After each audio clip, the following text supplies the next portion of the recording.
Hello everybody, welcome to our live video today. I'm here with Kristin Tyler. She is the owner of Anchor Odyssey, which is this wildly amazing branding and graphic design and brand photography business that I have literally fallen in love with. We're here right now. I know it's a little bit of a different setting than how I usually go live. We're actually here at the venue for a happy hour that we're hosting later on tonight for my Women Empowerment brand, which is Running in Heels. So like I said, I'm totally in love with that brand, and I really want to extend the invitation to my Running in Heels ladies to be a part of the 0 to 100 program. So that's why we have set the scene today to go live here, and I have one of my favorite female entrepreneurs that we've just met, but I've totally fallen in love with, here to go ahead and contribute and tell us a little bit about branding and what she loves to do, right? Oh, thanks for the like. So like I said, Kristin owns Anchor Odyssey, and she does branding, she does graphic design, and she does photography. So phase one of the 0 to 100 program is all about branding. I truly believe that in the day and age that we live in now, you really can do much in a digital or creative business without a really solid brand. And then when it goes to leading up to throwing and building a tribe where you can throw really great events, you kind of have to lay that foundation. So I'm glad that Kristin is here today. She's going to talk about creating that brand identity that can create a lasting impact to carry you through to launch and to event. So I'll let Kristin take over a little bit, silence my big mouth for a few minutes.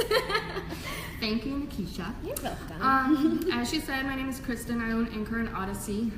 It started off actually as like a photography business, and I was getting into doing logos for people and decided to kind of combine my love of the two into a branding agency. So that is primarily what I focus on now, kind of 50-50 between photography and graphic design. I'm super grateful to be able to partner with her in this because of the fact that branding, honestly, as she said, in the day and age that we live in, if you don't have some sort of brand identity or social media presence, then people are gonna definitely question, who are you, or do you actually even exist? How important are you?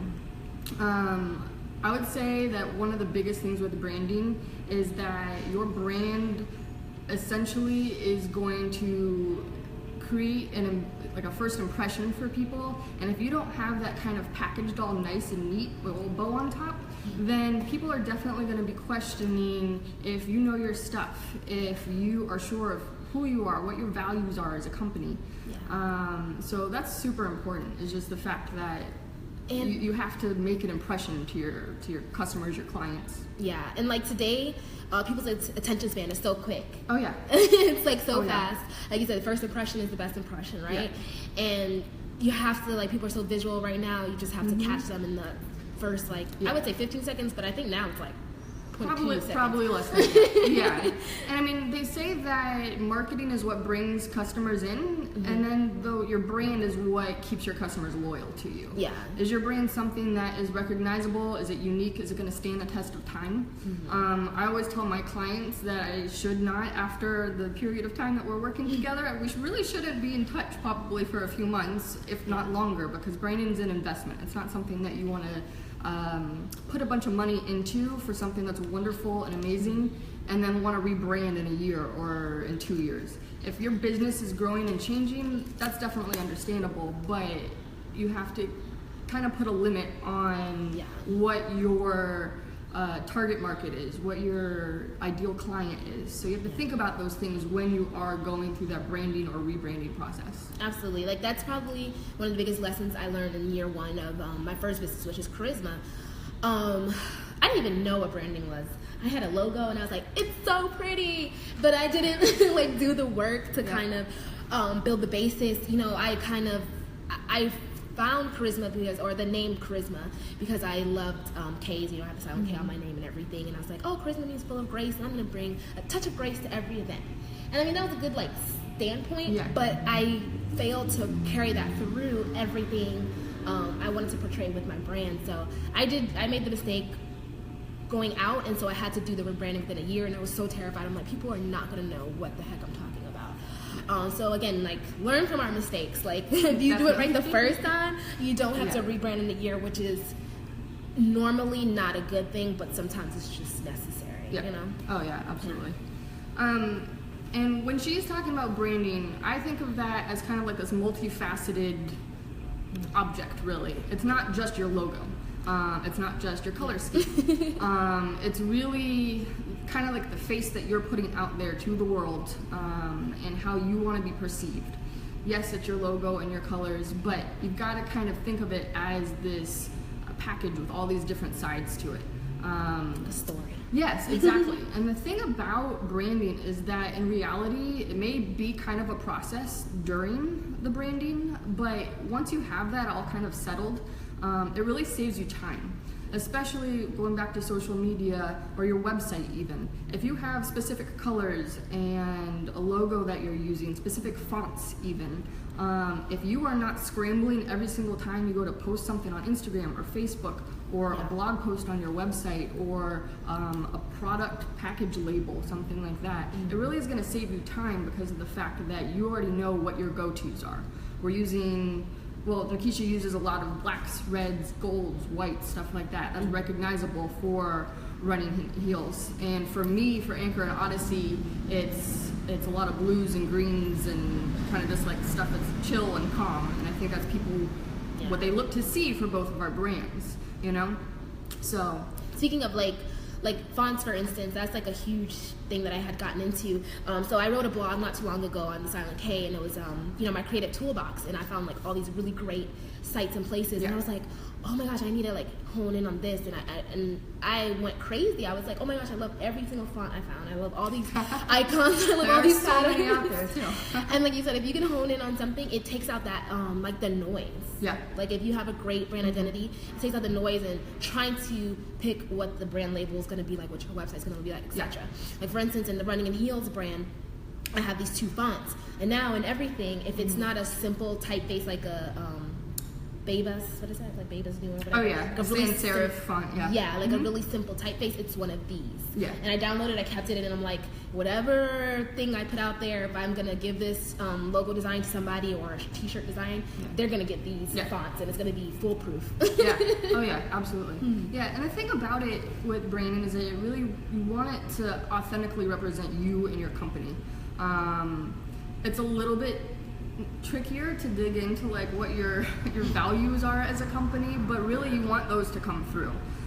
Do you want your customers to look at anything that has to do with your brand and to see fun and lighthearted, but really all the impression that they're getting is serious and kind of just boring? Like you really need to think about what kind of image you are giving off to your customers, potential customers, because really anybody who comes across your logo or your name, if they click on anything within 5 seconds, something like that, they need to decide, oh, that's a brand I could definitely see myself purchasing one of their products or working with, hiring as an event planner or a photographer or going and eating at that restaurant.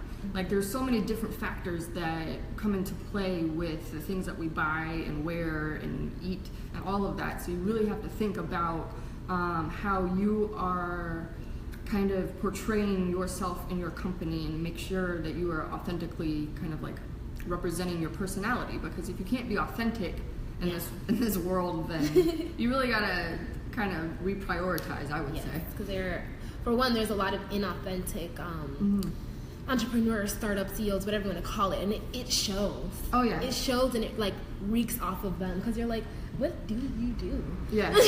Yeah. What do you do? Like, what are you really passionate about? And it's like, if people can't resonate with that off the bat, it's kind of And then, speaking of like what people portray, like I said, I have these 2 cameras. I have Charisma, I have Running in Heels. And it's funny because like at first, Charisma was a little bit more on the branding side of where Running in Heels was. It was a lot more sleeker, black, white, and red and everything, but then I was coming to events with this lighthearted, airy feeling. So I actually took out the black out of Charisma and inserted like a gold. So I was using like a gold and a glitter so that it would be more like festive and fun, because I feel like what I kept getting back from my clients was that, oh my gosh, you make events seem seamless. You make them seem like fun, and like most times people hire me because they think that events are like daunting and like the worst thing they could ever try to do in their life. And for me, it's like so much fun, and I love it, and I have a great time doing it. So just that one thing that I switched out made such a difference. And then I stuck to the black, white, and red for running in heels because it's city slicker, it's sleek, it's a little sexy, but it's also feminine. For sure. And that made a huge difference, for one, to differentiate my two companies when people are like, but also to kind of make that distinction between what the two brands are. And it's crazy how people reacted to the changes that I made. Like, it's all psychological at the end of the day. Oh, absolutely. And that's really funny that you just said that, because I was actually going to talk about like psychology, not to get too deep, but no, it's a whole other go live. No, for real though. I mean, there's psychology behind the choice of colors for things. Reds are known for being more passionate or angry, things like that. Fiery, exactly. Purple historically has a connotation of being associated with royalty. So there's a lot of different factors that you would pull in that the average consumer is not going to think about, but it's still going to resonate with them somewhere in the back of their mind about what attracts them to something. And that's really what branding is trying to do, is help you attract and keep those customers coming back to you, regardless of what line of business you're in. Absolutely. Like, it's funny you say that, because when I think of Anchor and Odyssey, and you use those blues, I use those calm tones, I think you create a synergy for your clients. Oh yeah. And so again, just how that carries through, and how that story and that identity like makes an impact. You portray that just with like, I know the other day you did you post like a picture of like a bowl of blueberries. And it's like and it's like so simple, but it's just like, if you think about it, it's like calming, and it's like you're in their hands, and it's like all these little subtle tones and hints that you just came through with your brand, that now your clients and your customers can be like, oh, okay, that's the feeling I'm gonna get if I work with her. Right. You know? Exactly. And it's funny because like, I feel like branding is like a word that people are like beating over people's heads, you know? But in the fact that we're having this conversation, it's so much more than that. And I wish people could see like beyond. And you just made a point that I think is truly at the heart of what branding is, whatever you want to call branding. But it's really about the story that you're telling. Are you authentic? Are you going to have these relationships with your customers, with your clients, that are going to not just be one-off situations with them where they buy something once and they loved it, but they didn't really just jive with you? Or are you going to be telling a story? And that is what needs to come through in your branding, whether it's your Instagram feed or the things that you're posting on Facebook, the type of content. What does your website look like? I've gone to so many different websites, and I am probably because I'm a little bit of a graphic design snob, but I will like leave websites because I have no idea what's going on. I don't know. I liked their product when I saw it on wherever, but when I go to their website and I visit, I just am not sure what's going on with the colors and the fonts, and there's 18 different things going on. That it is just, it's kind of like a turnoff. So really, I want to be kind of part of their story, and that it's tricky to do, but if you sit down and you think through all the different little aspects of what branding is, really it's gonna help you come across as being more authentic. I keep going back to that word, but being more authentic, that's gonna save you time and money. Yes, and being consistent. Exactly. Like I said, that the whole rebranding thing, I was really concerned about my consistency and how it's coming across. It's again just psychological. Like, if you're consistent across the board, people will know where they're going and where they're going back to. Exactly. You know, and that whole loyalty piece will definitely come into play. But you actually touched on a good topic that we haven't really, two topics we haven't really touched yet. So one is, in the 0 to 100 guide, I talk about rating your brand, right? So this is a little short exercise that I do with people when they come to me for brand impactors or whatever. I have them kind of rate their brand from a 1 to I say a 9, because I like to use odd numbers for this. But it's not to say, is it amazing or is it not amazing? It's how intricate do you want it to be, right? So if I would say running in heels is a 1 to 3, right? I have about 1 to 3 colors of everything. I have 1 to 3 I don't even say patterns. I really probably have like one pattern that I use, but 1 to 3 fonts, 1 to 3 colors, 1 to 3 photos that I always use, and I have 1 to 3 power words that I just kind of stick to. Oh yeah. Right? But I say charisma is somewhere between like a 5 to 7. Because I have about 5 to 7 different elements that I kind of play around with. There's more levels, more layers to the brand. Yes, absolutely. And I don't ever think it should go over 9 because I don't know why you would use 9 of anything. That's a lot. It is a lot. I would say even if you're from a 7 to a 9, you should probably be like on the 9 aspect when it comes to like your words and your maybe you have a lot of verbiage that goes along with things. But sometimes that goes up when you're dealing with like a kid's brand, something that is supposed to be more whimsical. Right. And I like to have people just kind of assess where they're at. Like some people think, oh, everything I do is black and white, and that's not a brand, but it can be. Right. It can definitely be a brand. Oh yeah. Yeah. And you can definitely it can be a very effective brand. Yes, for sure. Absolutely. It's a matter of being unique, standing out, and making sure that what you're doing, whether it's black and white or just 2 to 3 different colors. You really need to. I totally just lost my train of thought. Oh my gosh. It happens all the time. Don't worry about it. It happens to me literally all the time. On a scale from 1 to 9, it happens about 9 times out of 10. Okay. Not a really good point too. Oh my gosh. So okay, but with that being said, like I have because I use myself as examples a lot, but I have one of my business besties. His name is Mike Felix, and he has a brand called SFG, and it stands for straight from the gut. And everything is black and white. Yeah. He's so simplistic. Like he always tells me the story. He came up with his logo in like 5.2 seconds. Right. But it's congruent. Like everything he says, everything he posts is straight from the gut. Yeah. Black, white, simple. I remember what it was. Go ahead. Timeless. Did I say that? I don't know if I meant to say that if I didn't. Okay. Your brand needs to be timeless.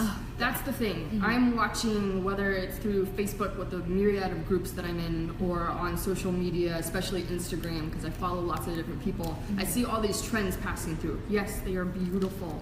Beautiful. I'm not even going to pinpoint anything because I don't want anybody to take offense. But I think your brand needs to be timeless. If you don't see your brand as it is now, or what you're thinking it should become, effective in 10 years as it is today, then you should probably kind of rethink what your color scheme is, or are your fonts a little too trendy in 2017 sort of a thing. Some of the most classic brands that have ever existed are things that were like, I don't know, people invested in their branding 30, 40, 50 years ago, and it's still super effective. Yes, of course, they have changed to go with the times a little bit more, but their logo is the same. Their main color scheme is the same. So that is really what it's about, because, again, you don't want to invest in something as large as branding your business with the intention of rebranding in 6 months or a year, because also then people like me are going to get a little tired of working with you because you keep coming back to it. Not that I'm not grateful for the work, but it just means that you're creating work. If you keep changing your mind, then what is that going to say about you as a company? Are you going to all of a sudden drop a bunch of products just because you felt like it? Or whatever. I understand the need to grow and to change, but you need to make sure that what you are doing and how you're presenting what you are doing is timeless. Absolutely. Like one thing is I always shy away from using the color pink for anything girly, and I mean I feel like that's gonna be forever, unfortunately. But like I was trying to develop like a flower for the brand. I know that sounds silly, but whatever. Because that was like the trend at the time. Everybody had peonies all over. And I searched day and night. I felt like I could not release anything with my brand until I found a picture of red peonies. And then I was like, what are you doing with your life? Like, everybody's using peonies, so now I have to do it. Like, what happens when like hydrangeas is the new flower again, or whatever? It was just insane. But that's crazy. What you don't even think about how those trends kind of can affect the way that you do your brand, and you just have to go back to that authenticity of where you really are starting, where are you really going to, and is that even I feel like off trend is my brand, And there are certain things I'm sure that are trendy currently that I don't think are going to go away, like metallics and stuff like that, like the introduction of rose gold, which I'm a huge fan of. I'm wearing it like all over right now.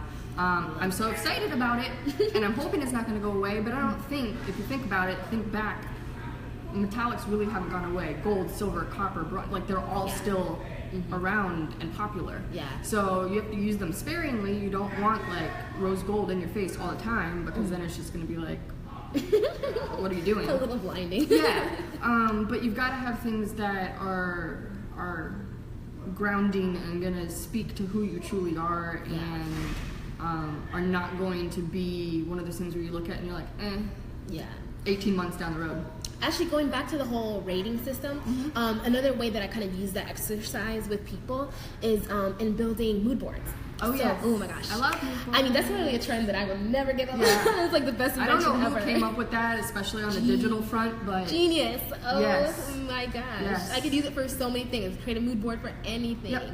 But how I kind of take that rating system and put it into the mood board is like, okay, you have the 1 to 3 elements. So your mood board should have 1 to 3 of whatever you want. So 1 to 3 colors, 1 to 3 words, 1 to 3 patterns, and then you put it on a lovely little mood board. And then I tell them, okay, so again, I hope I'm not losing anybody with this explanation, but if you created your mood board, right, and your business is a 1 to 3 bracket, right? Whenever you post, whenever you put something out, if you're looking at a piece of something that you want to repost and it's on somebody's page, go back to your mood board and say, hey, does it have 1 to 3 aspects of my brand in that? Right. That's what makes it so easy, so seamless to make decisions on behalf of your brand. Yeah. And then, this is a super good tip that I started to do this like last year. It's like blew my mind. So Google Drive, right? I like to put a lot of content into Google Drive and just kind of harbor it. I Pinterest like a crazy woman. I see a lot of stuff that like I like the wording, or maybe I like the font, or like X, Y, and Z. But then I go back to my mood board and I'm like, it doesn't really fit my brand. So I drop it into a redesign folder in Google Drive. Yep. And then when I'm having when I'm trying to build content, or even if I'm speaking to somebody about my brand that I need them to help me, web designer, social media manager, whoever's helping me with my next event, I can go back in there for some inspiration. So maybe I looked at that and the patterns weren't right, the colors were green and yellow, but I love the wording on it, or I love the imagery. I can go back and say, okay, let me try to change that so that it fits my brand, and I can redesign it, I can tweak it, or I can give it to a graphic designer so they can change it. Yep. So, tidbit. Yep. Super helpful. But I think we're gonna wrap up. Yeah. So thank you guys for joining us today. We do have a lovely freebie that we're going to give away today, which is going to be the brand recipe that goes along with the 0 to 100 guide. So I'm going to put the link in the comments below, and if you go ahead and download the 0 to 100 guide, today's the last day. It's going to be free. We're going to go ahead and send you the recipe, and that's going to be our freebie for the week, so you can go ahead and check that out in your email boxes. Thank you so much, Kristin, for being here. I'm going to do a quick plug. Like I said, we're here at the space that we're having the happy hour tonight, and it's Barbie downtown. Everybody keeps asking, is it for women only? The happy hour is for women, but the bar will be open after 10 o'clock, and please come by, please support Barbie. They've been so awesome in having us here and hosting our event tonight. Thank you again, Kristin. She will also be one of our contributors for the 0 to 100 workshop that's happening June 17th, so stay tuned. All right. Awesome. Thanks. Have a good day, guys.